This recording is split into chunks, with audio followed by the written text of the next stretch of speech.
What a huge win against Vanderbilt, but danger is lurking.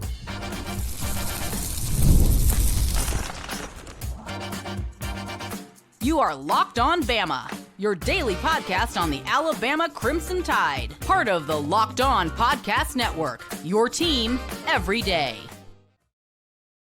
Hey, everybody, and welcome back into Locked On Bama, AHSA Radio Network's Luke Robinson, that's me. Alabama internet legend Jimmy Stein, that's him. This episode is brought to you by FanDuel, and we'll talk about FanDuel in just a little bit. I want to thank you everydayers for being here every day. Thank you newbies for being here today, and thanks to everybody for making this your first listen every single day. You guys are the best. Lots to go over. We're going to talk about why Missouri is dangerous. We're going to talk about some CFP projections that are out. I got to honor something somebody did in the game that we haven't even discussed yet. Maybe a little Bama in the NFL. And, just what a week for Kalen DeBoer. But let's start. Speaking of what a week, how about Alabama just after you and I cut our podcast yesterday? Jared Dodie? How do you say it? Jared Dodie. Dodie, okay. That's I believe. he commits. I don't actually know that. I believe. I'm going with Dodie until told otherwise. That's what I do sometimes. I go with it until told otherwise. Don't ever, like when you say Jared Dodie and you say it with conviction like that, don't ever go, well, I'm really not sure. That's like, you remember in Ghostbusters when Winston said, if somebody asks if you are a god, you say yes. So I talked to someone who has taught to the kid, and they said Dodie, although I didn't say, are you sure that's how you say it? They just said Dodie. But okay. Well, Jared Dodie does commit regardless. Yeah. 6'6", 305 pounds, probably one of the hotter names on the recruiting circuit, at least in offensive line circles. So big pickup for Alabama. And it's been an incredible week for the Tide. Hayes Fawcett put out a tweet. We always love a good Hayes Fawcett tweet. Alabama beats Vanderbilt 30-14. As you know, Jared Dodie commits. Jatori Williams committed earlier this week. Nash Johnson committed the other day after the game, I think. Sadarian Morgan, Jet Tamala, and E.J. Crowell all shut down their recruitments. Now, Kava, too. The other quarterback did, too. The other quarterback, Taven Kava. Okay, great. Well, that wasn't, I guess this isn't updated. But, he talked about all that, and it's just been an incredible week. Mm-hmm. And that's why it feels a little ominous. Things can't be going this well. You always say it's darkest before the dawn. Well, I think it's dawnest before the dark, too. I mean, it's like just when you think everything is coming up roses, it's just human nature to be like, okay, when's the other shoe going to drop? And Missouri's going to be a tough out. But for now, what an incredible 7 days for the Alabama Crimson Tide. Well, recruiting especially. I want to talk about Jared Dodie for a while because this is a really big pickup. And I know people will look at 3 stars or, hey, I've never heard of this guy until a month ago, and they'll take their opinion from there. But that's not what happened here. I mean, this is a late bloomer, and by a late bloomer, I mean he was committed to Georgia State based on his freshman, sophomore, and junior years of high school. Committed to Georgia State. Then something happened the summer before his senior year. Turns into another kid. His senior year starts. The offers from major programs, Ohio State, for instance, Georgia, and by the way, he may take an official visit to Georgia, so this isn't exactly over. At the same time, someone out there is saying, oh gosh, this guy's only 3 stars. I don't care about this. No, don't lose him to Georgia. which goes to show how system, which me and Luke are both huge fans of. I am, and I use it to judge recruiting classes and things like that. But it's best to use it in a macro sense, not a micro sense, as it relates to each individual player or Jared Dodie is no doubt. Just watch the tape. This is a slam dunk take as a senior, a slam dunk take. This is why Ohio State's interested, Georgia's interested, Auburn's interested, Missouri front, by the way, and good at evaluating offensive linemen. They like him. This is more of like a high 4-star pickup to me. When I watch his tape, you could sell me on that he's national top 100. I'd pound the table that he's a national top 150. This is a really big pickup. It's just that the star system, the ranking system, isn't kind to the late bloomer. Because now that we're this deep into the 26th cycle, where signing day is like less than 3 months away, so much of the rankings are sort of set in stone. For instance, let's say you watch Dodie and say, I'd like to put him somewhere around 74. Well, you just demoted 40 or 50 kids that have been ranked that high for weeks and months, and they didn't do anything to go backwards. You know what I'm saying? It's not like they went backwards. You're just inserting a new name. Therefore, like I'm saying, the ranking system itself isn't kind to the late bloomer. That doesn't change what type of prospect this kid is. So I'm super excited. I mean, this is a high quality pickup. I could care less what his stars say. And when people say, "Oh, you say that about all of them," I didn't say that about. I'm just going to pick a name, Zay Hall. I don't think he should be 4 stars or top 100 or top 150. I like him. I'm glad Alabama took him, and I'm anxious to see what he does. And I love that he's a local kid, and I like the skill set, and I think he's undervalued. But I don't say he's national top 150. I don't say that about every Alabama prospect or recruit. That's not true. I love how you insulted yourself and then had a comeback for it. That was great. You created a controversy, then you quashed it. That's fantastic. I read what's said. Unlike athletes, I read what's said about me. I'm just kidding, because the athletes read it too. There's a discussion on BOL today about, do y'all think the players' parents read all this stuff? The players read all that stuff. Not just their parents, the players do. But well, you bring up an interesting point. And by the way, I try not to read it either, but it is funny. Yesterday I did the reaction show at SEC, and like all the comments were pretty good. You know, so a lot of people making fun of Locked On Gators Brandon Olson's hair, but that's to be expected. And then one guy who's apparently an Auburn fan said, "I love this show, ... except for Luke." Jesus. Auburn didn't even play this week. All right. So he's the Auburn guy. I'm not going to Auburn's board for their opinions on me. When I need a true opinion of myself, I'm gonna go to my family. Yeah, because nobody can hurt you like your family. Now, it's interesting you brought up the thing about, do people read things? Because there was some interesting Twitter news and posts by some parents or mothers, to be more specific, of Jaden Roberts and Jimmy, help me, I'm forgetting Cam Calhoun's mom. Now, let me say this: I am uncertain exactly why Jaden Roberts isn't playing, because I do feel like he's might be better than a couple of, well, at least one dude out there, and I'm not going to leave him unnamed, but that may require some shuffling. And maybe the coaches are at practice every day. I'm not. So maybe there is something there that's not happening. Maybe he's not 100% healthy. Maybe I don't know. Cam Calhoun, I'm a little bit more puzzled. I mean, I was so excited to get him from Utah, and there just hasn't been there hasn't been an influence on the team, it seems like. And I don't know if that's because he is disappointed in camp. I don't know if his attitude. I don't know if it's the coaches don't like him. I don't know what it is. But I was really excited for him. So I'm puzzled myself. I don't like the tactic of going to social media by family members. And, you know, they did it in such a way that one of the mothers did, I think, did it in such a way that it was like, I want to, like, she made a comment, I think, about how Ty Simpson took 4 sacks. It's such a shame. Ty Simpson had to be on his back 4 times, yet we got the strongest player in the NFL in Alabama history, sitting on the bench. And I was just thinking, you know, that's what I really hate about social media, is these instant reactions like that. By the way, I'm a victim of it too.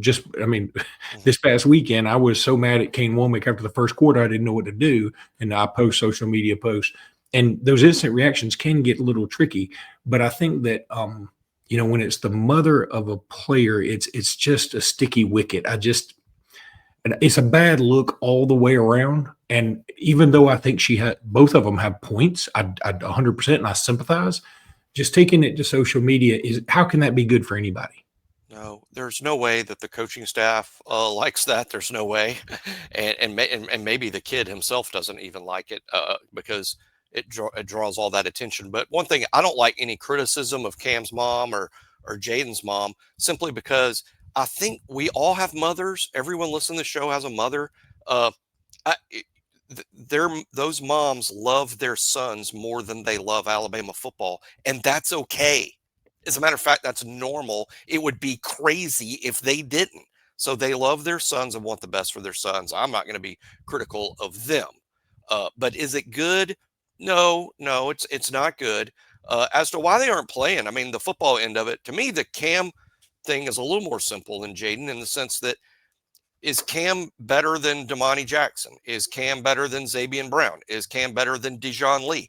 Apparently the coaches don't think so. So I don't know which one of those corners needs to be on the bench, needs to be literally benched, because we got to get Cam some playing time. Cam just hasn't cut into their snaps. Right now, Dijon Lee is playing about the same number of snaps as Damani and Zabian. So there's a bit of a 3-man rotation for 2 spots. They just haven't added a 4th player to the playing rotation. As for Jaden, it's a little more confusing because we've seen him play in the games here at Alabama, and he seems to play well. I think it's a couple of things. Number one, he clearly has a concussion issue that kept him out of practice. And when these real big guys, this happened with Proctor as well, because Proctor missed a ton of practice with his shoulder issue. Jaden missed a lot of practice because of the concussion issues, and it's affected, I'm sure, his conditioning and his consistency. That's one. Second, we've talked about a lot on the show. I think what the offensive line is doing is transitioning from this Saban era of run the ball and move people to the DeBoer Grubb era of we need better pass blockers. And I can be convinced that guys like Formby and Gino Vandermark are better pass blockers than Jaden Roberts, whose specialty is moving people.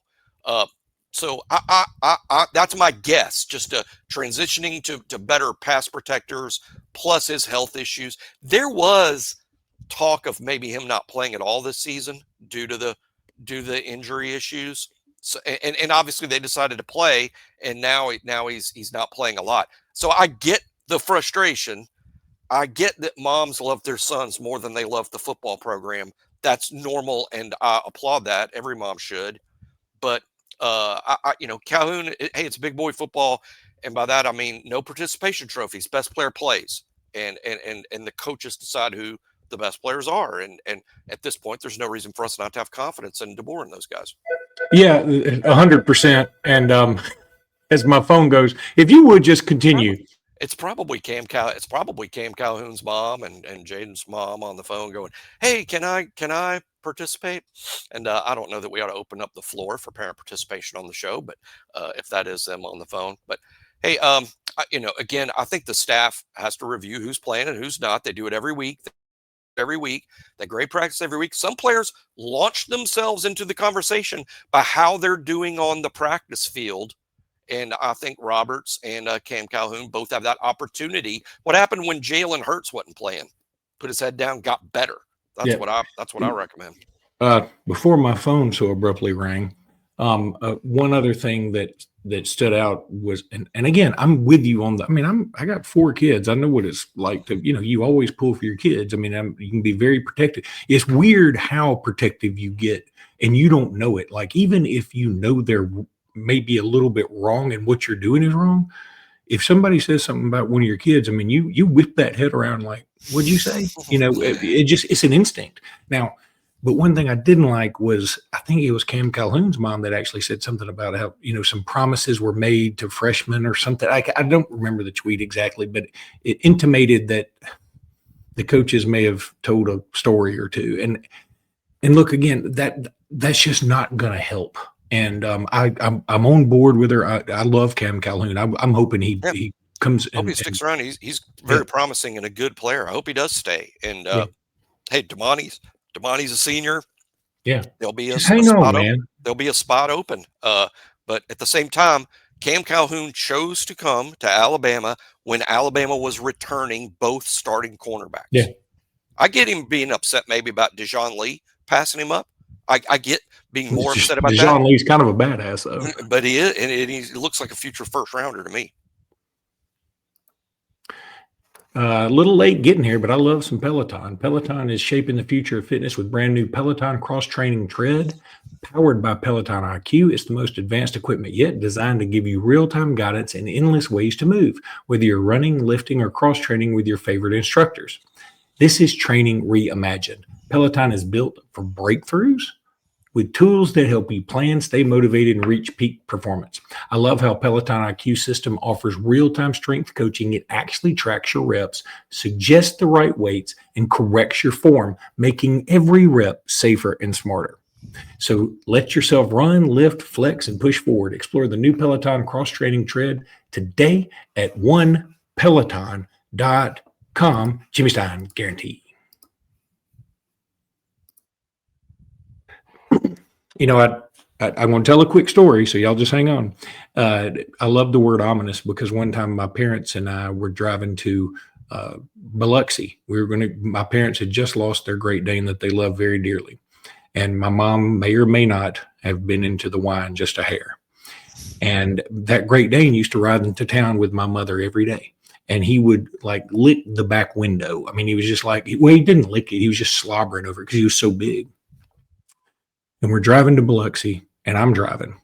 And my mom looks out the window and goes, Luke, I feel like a rainstorm's coming up. And I looked out the window. It's bright and sunny. It's beautiful. Not a cloud in the sky. And I'm like, okay. We drive a little longer, and she goes, Luke, hey, things are looking a little ominous. You might want to be thinking about getting your windshield wipers ready and stuff like that. I'm like, getting them ready? What are you talking about? We drive a little further, and she goes, Luke, why don't you go ahead and park under a bridge? I feel a rainstorm. I can see the cloud. It's ominous out there. It is ominous. It's coming down. It's about to come down. Yeah, and that's why I love that word. And my dad finally looked at her and goes, Lubba, that's her name is Lubba. Lubba, you're wearing sunglasses. You've been drinking, and you're looking through a tinted glass where the dog's been slobbering. Look out the front window. And she was like, oh, it's pretty nice. Meanwhile, you've been parked under the overpass for 20 minutes. I kept looking like, what is she seeing? So anyway. We're late for the appointment at the blackjack table. All right. So anyway, I wanted to mention this because, again, rewatching the game, there was one play, and I remember it vividly being in the stands. Shout out to my boy, Rico Scott. This catch right here, and I think it was his only catch, was a monster catch. And shout out to Ty Simpson for a great pass. He put it where only Rico could go get it. But you got to be a dude to make this catch. And what a great picture right there. I mean, that was a heck of a play. Yeah, and again, got spun up and down, kind of helicoptered in the air by the Vandy defender and held on the ball. I think he had 2 catches, but that was by far the most spectacular. And Rico's a good player, but by the way, Alabama's wide receiver core is good and deep. You know, one thing, I had a friend kind of start this, and it got me thinking down the road, something about, how Alabama won this game on Saturday, Luke. Think of all the things that Alabama flipped. Last year, the biggest story in this game was Vanderbilt's time of possession. This year, Alabama had a significant time of possession advantage. Last year, Vandy significantly outrushed Alabama. This year, Alabama outrushes Vandy. Who had that on their bingo card before the game started? Last year, Milroe threw an interception that was returned for a touchdown and fumbled, thus Alabama losing the turnover battle. This year, Diego Pavia throws an interception and fumbles the ball on the Justin Jefferson caused fumble. How about at the end of the game, Malachi Moore penalized for a frustration, kicking the ball or whatever he did. End of the game, Vanderbilt penalized for a frustration thing after the Mincy interception sealed the deal. Now the referees took it away, but it was obviously a frustration penalty on the part of Vanderbilt. And you add all that up, and even the scoreboard flipped from Vanderbilt to Alabama. So the game, I thought it would play out similar to last year, just because I saw Vandy having the same sort of success that only lasted for one quarter. And then Alabama not only turned it around, they turned the entire game around. The reasons Vandy won last year were the reasons Alabama won this year. Yeah, boy, that is kind of freaky. I didn't think about the one interception, one fumble thing. Yeah, shout out to my good friend Vic for that. Vic, way to go, Vic. Now, a couple other things here. To talk about Rico Scott's catch. I wanted to just mention Bama and the NFL at the end of this second segment, and then I want to talk about Missouri and the CFP projections here for a second, because I thought it was pretty cool yesterday. Alabama had 3 former players go for 100 yards in the NFL at wide receiver. Jalen Waddle, Calvin Ridley, and Devontae Smith all went over 100 yards. Now, only one of them won in unbelievable fashion, which was Calvin Ridley. They were down 21-3, I think it was, or something, and somehow the Tennessee Titans come back and win, which is just bananas. But shout out to Kool-Aid McKinstry. 2 picks yesterday. Yeah. I was listening to that game on the radio on the way back from Tuscaloosa, actually, and when Kool-Aid made both those picks. How about some people aren't going to love this. I'm still a little mad at him, but I always remember Gravedigger. Isaiah Bond had 2 catches for 29 yards for the Browns yesterday. He's a good player. I know there's a lot of bad taste in Alabama's fans' mouths over that, and I was really upset about Isaiah Bond leaving, and I bet if he had to do it all over again, he wouldn't have left. But he did leave. But that doesn't change the fact Isaiah Bond was always a really good player and had a really bright future. Things went sideways on him in Austin in more ways than one. But, hey, I wouldn't say I'm hoping things work out for him, because I don't consider him a former Alabama player. I consider him a former Texas Longhorn player. But, hey, I'm glad that legal issue was set aside, and I'm glad he got an NFL shot. Hey, that is not a Jalen Hurts situation. Jalen Hurts is ours. No. Oklahoma can say, if Oklahoma wants to, whatever. But Oklahoma's they're the step parent. I treat starters that leave, I just treat differently than the backups that leave. I mean, if Cam Calhoun is upset about not playing, I understand he leaves. Yeah. I'm not going to be upset that Cam Calhoun. I'll root for him on his next stop. Because if he's just, hey, I went to Alabama and I want to play, but they wouldn't let me get on the field. I couldn't get on the field, so I'm going to go somewhere else. I get that. 1,000,000%, I get it. But the players that are starting at Alabama and they leave because they think the grass is greener somewhere else, I don't like it, and it bothers me forever. I don't pull for Caleb Downs. Nothing against him. Yeah. Nothing against him. Not rooting for an injury or any crazy, petty, silly, childish thing like that. I'm just saying I don't consider him a former Alabama player. He's 100%. Just he's an Ohio State Buckeye to me, and I don't pull for him more than I pull for Julian Sand. Kind of different situation. That's a little tougher, because he never really played here, and he signed with a coach that left before he ever really played. I'm not sure how I feel about that, but I'm not upset with him. And finally, Derrick Henry recorded his 110th touchdown. He ties Walter Payton for 5th on the all-time list. His production's down, though, this year. Well, he's had a few fumbles. His first game was amazing, but he's had a few fumbles. And then yesterday they just couldn't get anything going. They ran into a buzzsaw with no Lamar Jackson. I feel bad for him. I hope the Ravens can turn it around, because I thought the Ravens would have a shot at the Super Bowl, and I feel like this is going to be his shot. But maybe it's next year. I think Derrick Henry still got a few more good years if he wants them. I mean, he may. He's on a fantasy team, and I've been fantasizing about the waiver wire.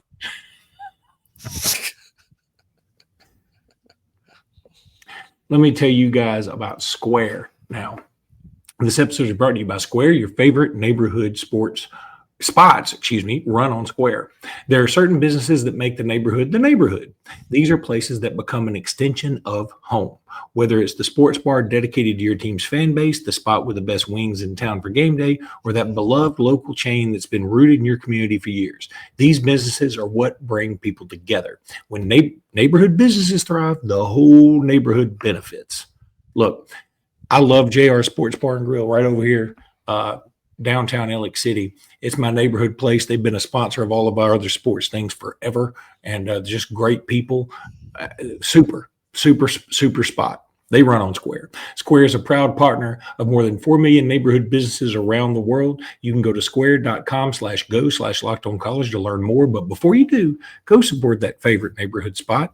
Whether it's Square or not, just go support them. You'll be happy you did. Square. And we'll see you in the neighborhood.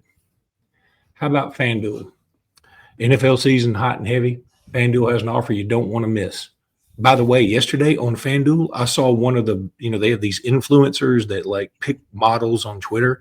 This guy hit like an 11-game parlay thing. It was like $20 paid $1,200. I mean, bananas. And Wow. it was all over Twitter this morning. And he 11 did it on game FanDuel. parlay. He did it on FanDuel. You can do that on FanDuel too. Yep. Right now, new customers can bet just $5 and get 300 in bonus bets if you win. That's right. Pick a bet and put down $5. And if it hits, you get to unlock $300 in bonus bets to use across the app. Use anywhere. Look, I love how FanDuel gives me so many ways to play. I've built parlays, tried player props, and even followed live lines during the game. It's got everything you want at FanDuel. So what are you waiting for? Visit FanDuel.com to download the FanDuel app today and get started with that Jimmy Stein guarantee. I'll guarantee you I can't pick 11 games correctly against the spread. Ooh. Let's real quickly, CFP projections. The ESPN had, they do about like 10 different projections, it seems like, but they have projected Alabama obviously in the playoffs as of this moment, and they've got Alabama as a 7 seed. One guy's Alabama as a 7, one guy's Alabama as an 8, and Bonagura, I guess that's how you say it. He has Georgia Tech at 10, Alabama at 7, and so that game will be at Bryant-Denny. Brent Key against Alabama in Tuscaloosa. That would be nutty. It'd be fun. I'll root for Tech because of Brent. I thought he did a really good job at Alabama. He's an Alabama native, though he is a Georgia Tech alum.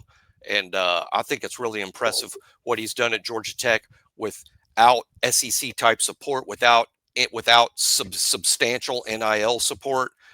He's just built a team based on toughness, and they're fun to watch. And Haynes King, gosh, it feels like Haynes King and Jay Barker are about the same age. It really does. They have been around for a minute. And then Schleibach has Alabama taking on or hosting Texas Tech. Texas Tech's kind of a speaking team. Of NIL. Yeah. They just got a commitment from the number one defensive tackle across every service for 2027. Texas Tech's making moves, y'all. Oh, they're the New York Yankees of college football at the moment. What's interesting to me is now a lot of it's rev share and people get confused just the differences, but a lot of it, this big money stuff, is Texas Tech has decided rev share wise, they're going to really sink most of their rev share money into very few guys and have inflated deals, but they're also promising or seem to be promising quite a bit of NIL money. NIL Go doesn't review deals until they're submitted to the clearinghouse. So what I'm wondering out loud, because this is wondering out loud, I don't know, is you can't guarantee these NIL deals anymore. By the way, it's against the rules. You can't guarantee some kid, hey, we're going to get you $1.5 million in NIL deals. You don't know that because it's got to be submitted to the clearinghouse. You can't just, but you can't help but wonder if some of these kids are hearing things like that never come to fruition because NIL Go is rejecting a lot of deals. To my understanding is they're rejecting more deals than they accept. Well, the other side of it is there's no harm in saying, hey, this is what we're going to give you. And then, oh, well, it was rejected. And then you sort of have to re-recruit them a little bit, but I don't know. SEC outlook this weekend, man, what a slate. It's just a slate all over college football. Yeah, great games this weekend. And a lot of, Alabama, Missouri, to me, is the best SEC game. I don't think that's close, even though Oklahoma, Texas, who would have thought Texas being ranked? But I could see Texas winning that game. It's hard to picture it after this Florida performance, and we'll do predictions later. But Florida at A&M, if I'm A&M, I'm a little worried. Florida's, they're on their game now. Georgia at Auburn, that's only a 4-point spread. That is weird to me. And the Bama Missouri line is dropped to 3.5. By the way, a few scary things about Missouri. Missouri is 20-1 in their last 21 home games. Now, they have not played the most difficult of home schedules. We know that they have not faced, they hadn't brought They hadn't beat Georgia or Ohio State. LSU. Yeah, they hadn't done anything. They In fact, I'd be willing to bet Georgia's probably that loss. No, LSU's that loss. They lost them last year. No. Right. Missouri, since Missouri joined the SEC in 2012, Alabama is 6-0 against them, and the average score is 39-12. 31-12. No, 39-12. 39-12. Yeah. I'm not going to pick Alabama to win 39-12 Saturday. No. I don't know what I'm going to pick yet, but it ain't going to be that. I do think that Missouri's stats this year, if you look at some of their stats, Nick Kelly had a good breakdown, by the way, on AL.com. You should check out his tweet or his work there. Nick Kelly had a great statistical breakdown of Missouri. Their rushing yards, defense against the run. Those numbers are scary. Yeah. But consider this. Strength of schedule to this point in the season, ESPN has Alabama 3, Missouri 109. Yeah. So they have played a weak schedule for a group of 5 team thus far. The best team that they've played is South Carolina. That's the best team they've played. They played them at home and were down 2018 going into the fourth quarter. Yeah. So I don't think Missouri is as good as the stats in Nick Kelly's article would lead you to believe because of who they did it up against. Playing the third best schedule, Alabama's probably better than the stats that they have because Alabama's played 3 of Alabama's 5 opponents are better than Missouri's best opponent. And Alabama's worst opponent, Louisiana Monroe, is much better than Missouri's worst opponent. So, I mean, we're talking about schedules that couldn't be any different. So the statistics are skewed, and I don't think we should worry ourselves to death over them. 100%. So, and the line has moved down to Bama -3.5 now, and it's only early money on Missouri. Is that what that means? That's your take there? Early money on Missouri. The Sharps bet late. Yep. That's what I hear. I'm not sharp, but I know what the Sharps are doing. But I'm not a sharp. Yeah. But if I was, I would bet you're late. A dull. I would bet on Saturday morning because how do these people that bet a week in advance know who's playing in the game? I want to know what happens if you put I've got $1 million on Missouri, and then what happens if you wake up Saturday morning and Bo Prabula and Ahmad Hardy have Ebola virus? Well, you've already placed your bet, so it's too late. As my bookie has always said, it's just like wrestling. It's all fixed anyway. And as I retort to him, it doesn't matter if I don't know which way it's fixed. So if I don't know which way it's fixed, I have a 50-50 shot. So anyway, all right, that's going to do it for today's pod. We'll be back tomorrow morning. Until then, roll tide, everybody. Roll tide. Why did I do that? Oh, why did I just do that?